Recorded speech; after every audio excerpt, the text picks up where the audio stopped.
Esta semana, el 13 de noviembre, se conmemoraron 35 años de la tragedia de Armero, 35 años de aquella avalancha que sepultó todo un municipio, el segundo municipio más importante del departamento del Tolima para ese momento, y que infortunadamente acabó con la vida de cerca de 25.000 tolimenses, 25.000 armeritas que perdieron la vida, vuelvo y repito, aquel 13 de noviembre del año 1995. Y por eso he querido en esta primera parte tener la columna de opinión que he denominado Que no nos capen dos veces.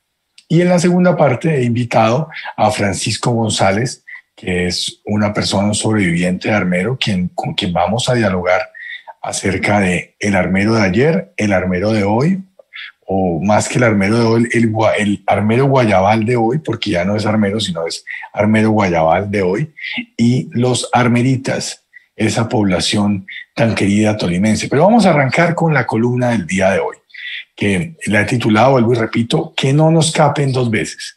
Hace 35 años, los colombianos, especialmente los tolimenses, vivimos una tragedia impresionante.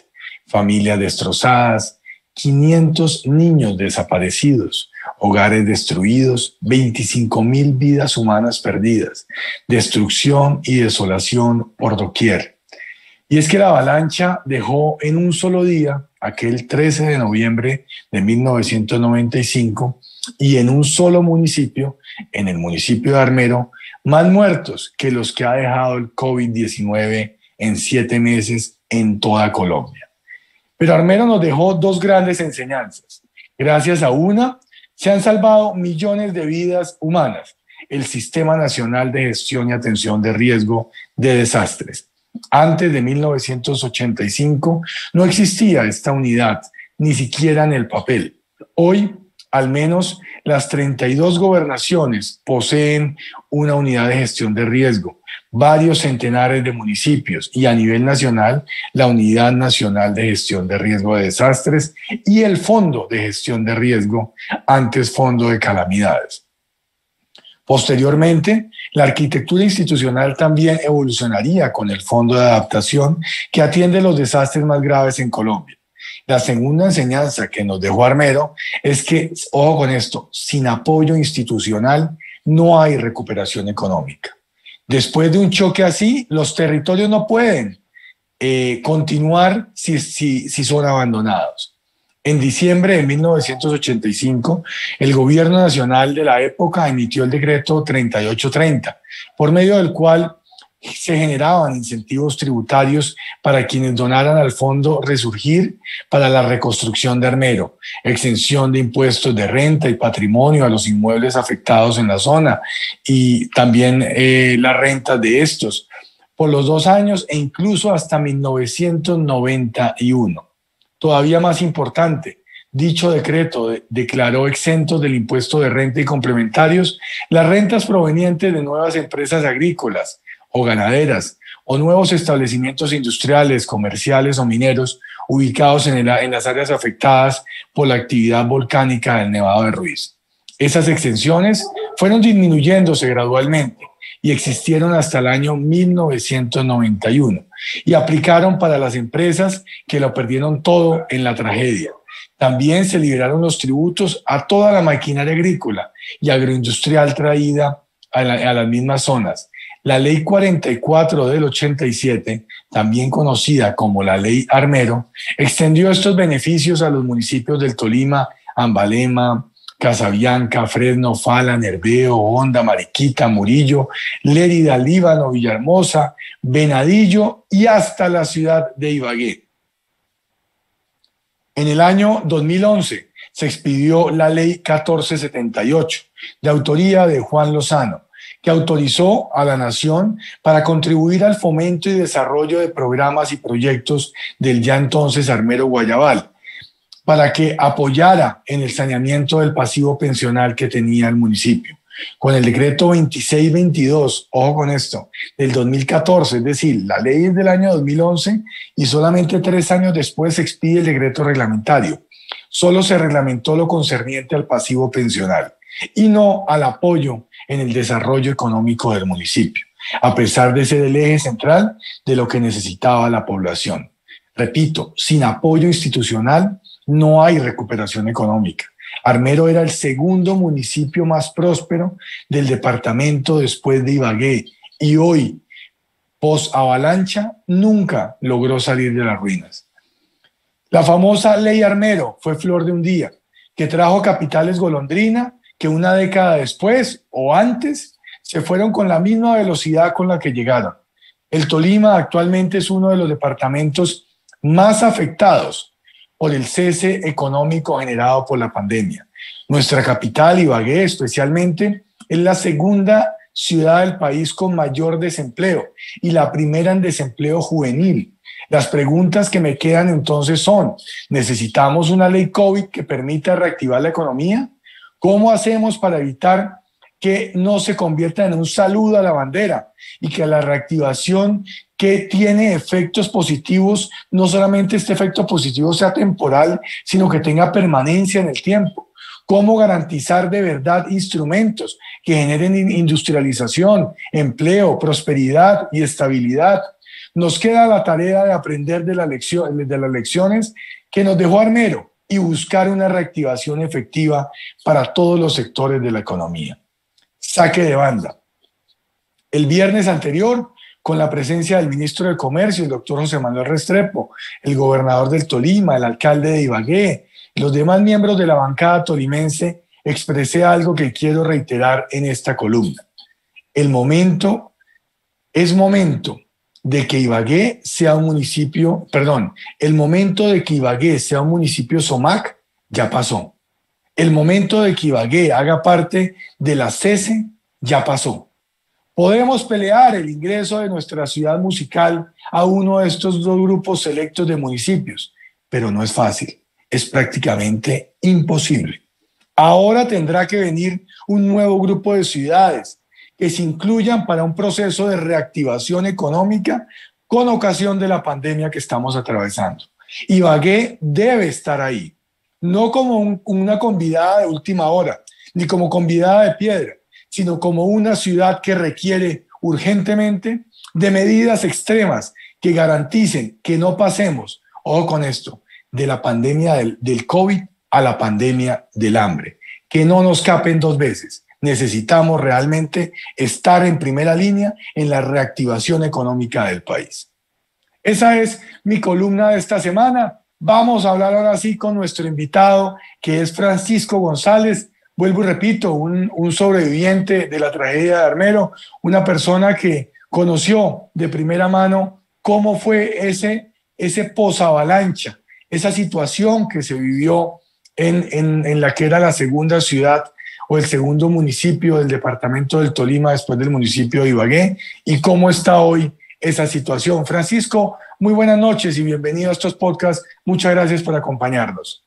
Representante de la Cámara Ferro, muchas gracias por voltear la mirada a Armero, la zona más olvidada del Tolima, la zona, como bien lo decía usted, que en 1985 era la segunda ciudad más importante de Colombia, llamada la ciudad blanca de Colombia porque era la que más producía algodón, donde estaban los mayores cultivos de algodón, de sorgo, de ajonjolí, de maní, a donde llegaron los grandes empresarios, ganaderos, profesionales a ubicarse, los turcos, los árabes, los grandes almacenes, más de 40 colegios, sede de la Universidad del Tolima, agronomía, veterinaria, 3 teatros de cine, que no los tiene casi ningún pueblo pues hoy en Colombia, activos, una cultura impresionante, las danzas de Armero, el Museo Antropológico Carlos Roberto Darwin,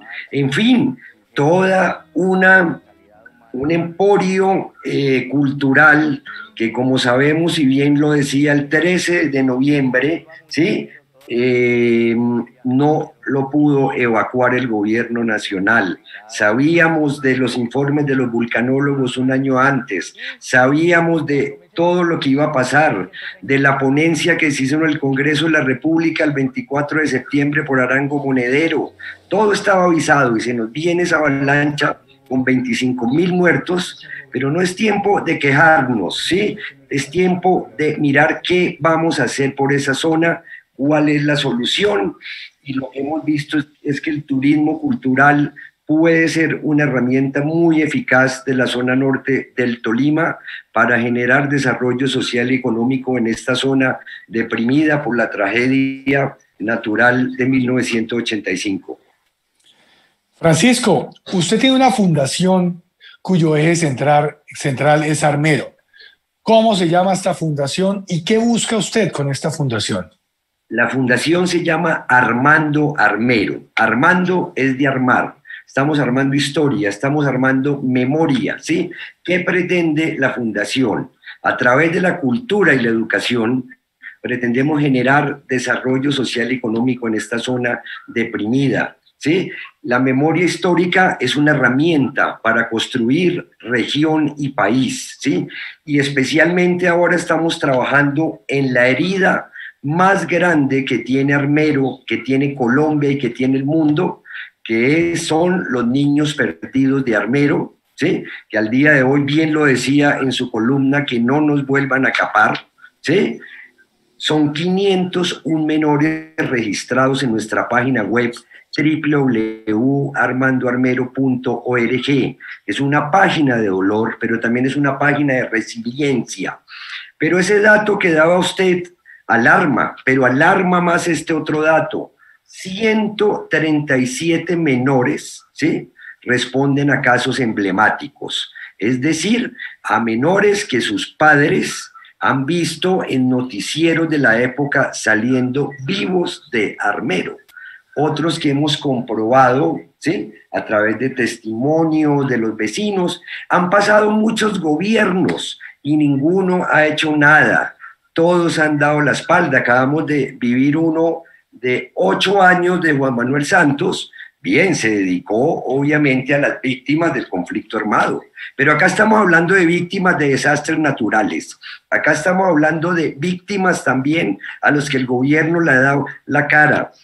Y le pedimos a usted como representante de la Cámara por el Tolima que nos apoye en una ley necesaria, una ley de víctimas de los niños perdidos de Armero, para que logremos más reencuentros, para que el ICBF abra todos los archivos de todo este país, para que hagamos una investigación muy seria.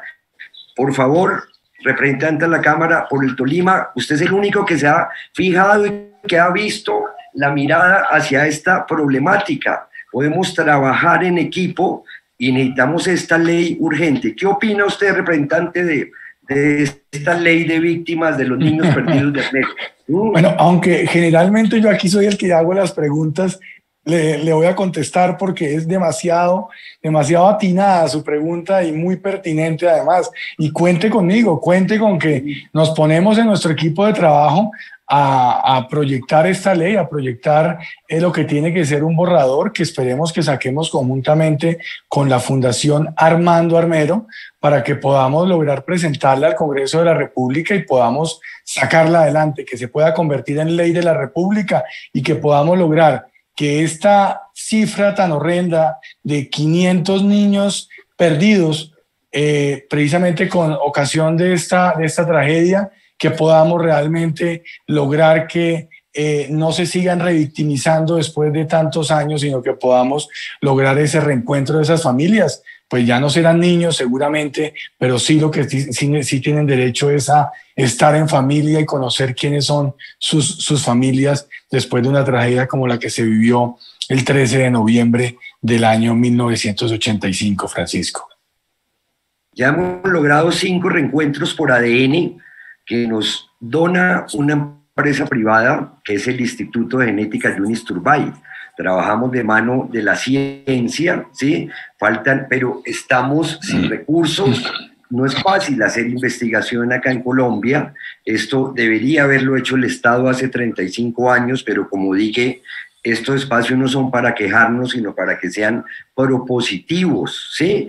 Otra idea para la ley de víctimas en las que nos pueda ayudar usted, doctor Ferro, necesitamos que esta ley produzca un protocolo para la tenencia, el rescate de menores en desastres de origen natural, que sigue fallando. Lo vimos hace unos pocos años en Mocoa, también pérdida y robo de menores, ¿sí? Entonces hay muchos elementos que podríamos, con usted y con su equipo, aminorar esta herida tan grande que tiene Colombia, ¿sí? O sea, esta misma semana, Francisco, trabajamos en eso, cuente con eso y cuente además, me parece muy interesante este aporte final que usted hace, que tiene que ver precisamente con que la ley Armero sea un punto de partida y no un punto de llegada en lo que tiene que ver con los desastres naturales, y que de aquí en adelante en todos los desastres naturales que haya siempre prioricemos esos niños para evitar que se vuelvan víctimas durante toda su vida, porque terminan siendo víctimas a lo largo de su vida y atraviesan su juventud, su adultez, siendo víctimas desafortunadamente por cuenta de una tragedia como la que se vivió en Armero y como las tragedias con ocasión de desastres naturales que ocurren, pues no frecuentemente, pero sí ocurren en nuestro país con alguna regularidad, infortunadamente, dada la topografía que tenemos y las dificultades en las cuales han sido construidas nuestras ciudades en medio de estas cordilleras. Francisco, hablemos un poco del tema del tema económico, del tema del efecto económico que tienen tragedias como las de Armero en un grupo poblacional tan grande como el que había en esta ciudad. Es que yo aquí hago un paréntesis para explicarle a los televidentes que generalmente las únicas poblaciones que son receptoras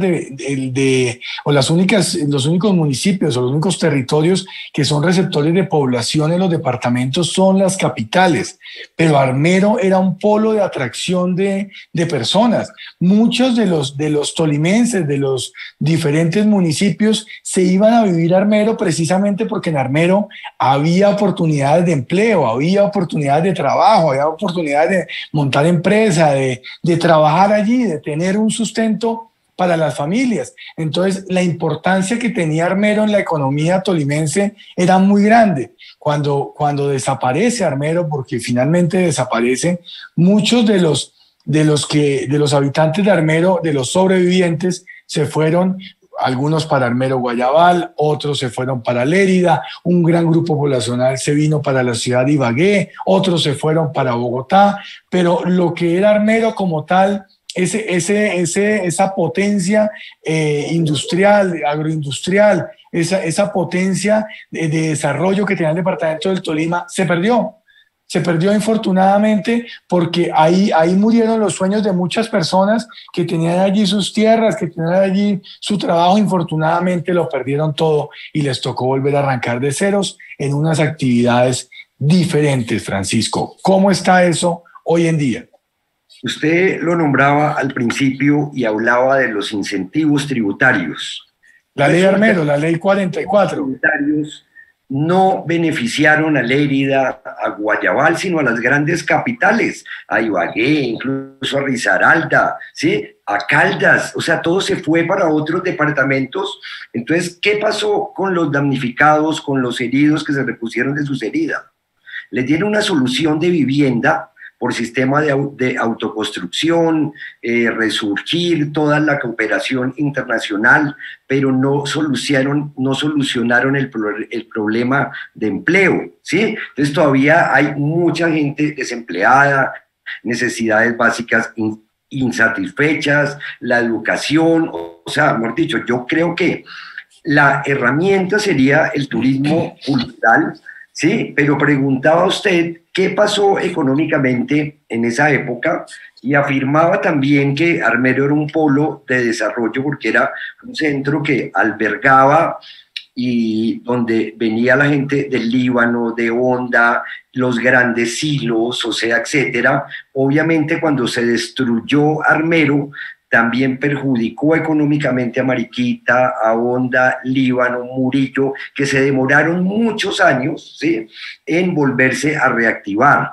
Pero de alguna manera Honda, con su patrimonio, toda su influencia española, Mariquita, Ambalema, pudieron resurgir, pero la población de Armero, Guayabal y Lérida seguimos como patinando, y yo creo que hace falta como una voluntad política de los alcaldes también desde lo local. Este año el alcalde actual de Armero, por ejemplo, está creyendo en la memoria histórica y imprimió los referentes de memoria de la Fundación Armando Armero, y está entendiendo que la memoria histórica, que la gestión de riesgos son elementos que pueden entonces generar este desarrollo económico que usted habla. Hay muchas alternativas, pero entonces también desde lo local, desde lo departamental y desde lo nacional podemos, yo creo, no es tarde, después de 35 años, generar mucho empleo que necesita esta gente. Usted habla del turismo cultural. Nosotros, pues, básicamente cuando hablamos de el turismo cultural, muchas veces está de por medio del famoso turismo "yo estuve ahí", es el que se toma la foto, es el que va, el que encuentra pues unos referentes que lo hacen desplazarse desde su ciudad en donde habita a otro lugar para precisamente buscar esa riqueza cultural, esa riqueza histórica. Yo quisiera saber, Francisco, cuando hablamos de un turismo cultural, la semana anterior, como lo expresé en mi columna, tuvimos un encuentro, o esta semana tuvimos un encuentro con el ministro de Comercio, el ministro de Industria, Turismo y Comercio, el doctor José Manuel Restrepo. Y él nos hablaba de algo muy importante, nos decía: vean, el departamento del Tolima tiene un río o hace parte de la cuenca del río Magdalena. Ese río Magdalena tiene que ser el gran desarrollador o el eje central del desarrollo del departamento del Tolima. Entonces yo le expresaba en su momento: ministro, hay que involucrar el río Magdalena, pero hay que involucrarlo también con las subcuencas. Hay que meter ahí al río Lagunilla, hay que remeter ahí al río Gualí, hay que meter ahí al río Conveima o al río Coello, al río Saldaña, en fin, para que no nos quedemos solamente con los municipios que son ribereños del Magdalena, sino que involucremos todo el territorio del departamento del Tolima. Armero le puede aportar mucho al desarrollo del departamento del Tolima. Pero hoy en día, infortunadamente, como usted lo menciona, esa prioridad de los municipios, infortunadamente, se ha vuelto la prioridad es sobrevivir. No están tan preocupados por ver cómo atraemos más inversión, cómo atraemos turismo. Entonces, ¿cómo integrar ese turismo cultural de Armero con otro turismo que también es muy importante, que está en Honda, que está en Ambalema, que está en la misma ciudad de Ibagué, que está en Prado, que está en Natagaima, en fin, que podamos involucrar un gran corredor turístico en el departamento del Tolima que nos permita tener una capacidad hotelera idónea y tener unos polos de atracción que permitan también invitar a toda la familia, a todo el núcleo familiar del departamento del Tolima, y no que de pronto le guste a uno de los miembros de la familia, pero los otros se aburren cuando vienen a una jornada turística, Francisco. Bueno, hay muchas maneras, sobre todo hay que pensar en un turismo socialmente responsable y hay que pensar en la comunidad, ¿cierto? El turismo no piensa en la comunidad, sino piensa en los grandes hoteleros, en los grandes, o sea, y hay que beneficiar a la comunidad. ¿Qué? Hay figuras facilísimas, el turismo rural, la gente que acomoda su casita, ¿sí?, para que venga un turista extranjero, ¿sí? Armero, que el eje cafetero le está apostando mucho a ese tipo de turismo que ya es diferente. Claro, y tenemos además un patrimonio paisajístico. Armero tiene un patrimonio inmaterial y material impresionante. Todas las historias, es que Armero, con un buen proyecto que lo tenemos ya elaborado hace muchos años, es la Pompeya de nuestro Tolima, es el Auschwitz, ¿sí?, Polonia, como cuando la gente llega a interpretar cómo fue el exterminio nazi. Entonces podemos hacer un centro de interpretación de la memoria y la tragedia en Armero.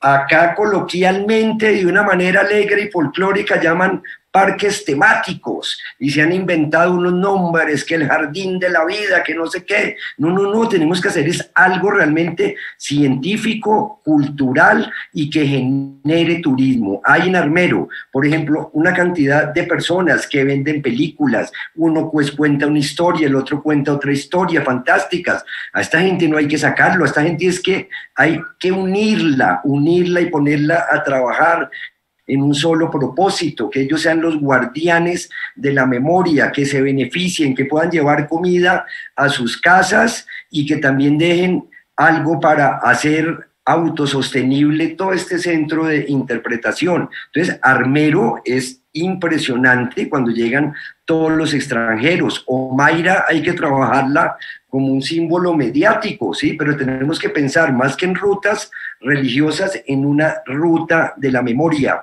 porque toda la zona norte, pero necesitamos estar unidos. Honda, Mariquita, Armero, Ambalema, a solo 4 horas, a 1 hora de Ibagué. Unidos con Ibagué también podemos tener una cosa impresionante, igual de importante a la ruta del café. Hay que hacer un patrimonio y un inventario turístico, paisajístico serio, pero repito, pensando en la comunidad, que sean los de la comunidad a los que llegue el turismo, ¿sí? Y que la gente de Armero, Guayabal, Lérida, y eso no se hace complicado, eso no vale mucho, eso necesitamos, es el esfuerzo de un gobernador, ¿sí? Pronto de un representante de la Cámara como usted, de otro senador, y en 4 años, sí, eso no es complicado, se necesita tener un buen equipo. Bueno, pues vamos a estar apoyándolo, vamos a estar haciéndole seguimiento a esta fundación Armando Armero, Armando de armar, no de Armando del nombre Armando, sino Armando de armar Armero, que es lo que está buscando Francisco González y todos los que hacen parte de esta fundación. Francisco, muchas gracias por habernos acompañado. Nos dejó usted una tarea.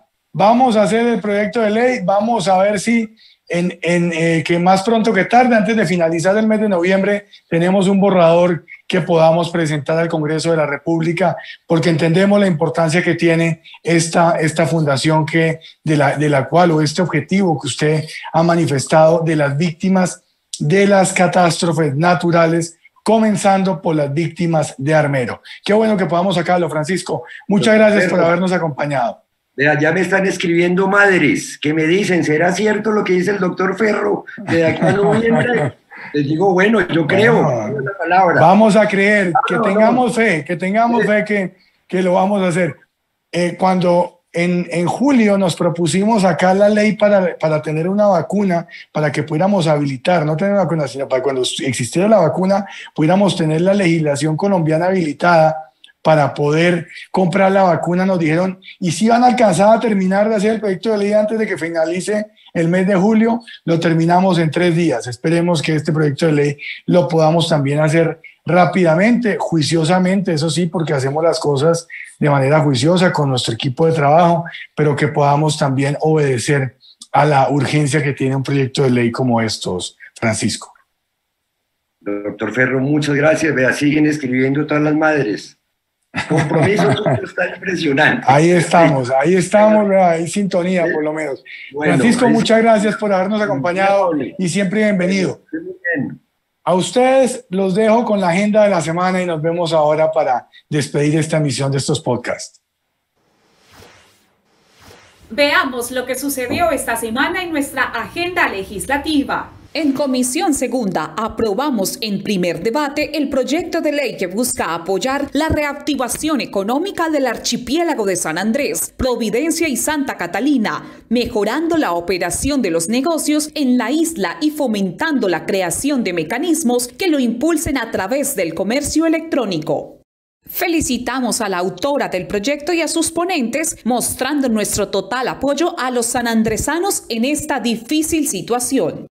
Darle un mensaje de esperanza a todos los sanandresanos, a todos los compatriotas que se encuentran en esta región del país, de lo importante que es para nosotros desde la Cámara de Representantes poder incentivar la reactivación económica y que de la mano con el turismo, de la mano con este tipo de actividades, podamos no solamente visibilizar a San Andrés, a Providencia, a todo este complejo que tiene tanta vocación turística a lo largo de la historia, pero que también requiere no solamente que el sector privado sea el encargado de impulsarlo, sino que desde lo público también se brinden las herramientas necesarias para que se den estas inversiones.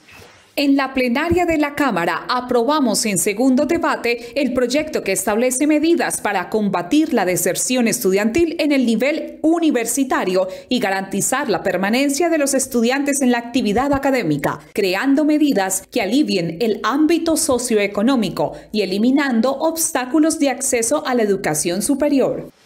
De igual manera, aprobamos en segundo debate el proyecto que establece normas tendientes al fortalecimiento de la protección de los usuarios del servicio de transporte aéreo público a través de la implementación de medidas que garanticen un servicio con estándares altos de calidad. Finalmente, se radicó la ponencia para segundo debate del proyecto Vacunas para Todos, tanto en la plenaria del Senado como de la Cámara de Representantes. Esperamos la aprobación de esos dos últimos debates para que este proyecto de ley sea sancionado como ley de la República. Veamos a continuación nuestra agenda regional. Nos reunimos con el ministro de Comercio, Industria y Turismo, José Manuel Restrepo, para unificar esfuerzos en torno a la reactivación económica y turística del departamento del Tolima. Adicionalmente, para buscar soluciones entre la bancada parlamentaria tendientes a apoyar a los microempresarios de todos los sectores económicos de la capital musical.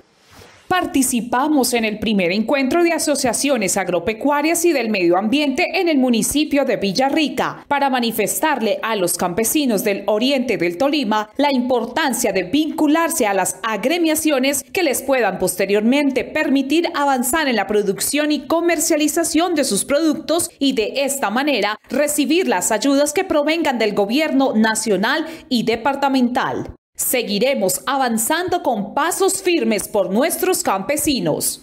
Síguenos en redes sociales como @RicardoFerro_ en Twitter e Instagram. En Facebook nos encuentran como @RicardoFerro. Suscríbanse a nuestro canal de YouTube con nuestro programa Podcast con Ricardo Ferro. Bueno, hasta aquí estos podcasts de esta semana. Recuerden el nombre de la columna, que no nos capen dos veces. Hoy hablamos de la tragedia de Armero. Ahora, que fue hace 35 años, ahora estamos frente a la tragedia del COVID. Que no nos capen dos veces. Muchas gracias por habernos sintonizado. Muchas gracias al canal del Congreso por permitirnos este espacio todos los domingos hasta ahora. Lo mismo que a Ecos del Conveima y a PIC en la ciudad de Ibagué. Y a todos ustedes, que mi Dios los bendiga y que tengan una feliz semana.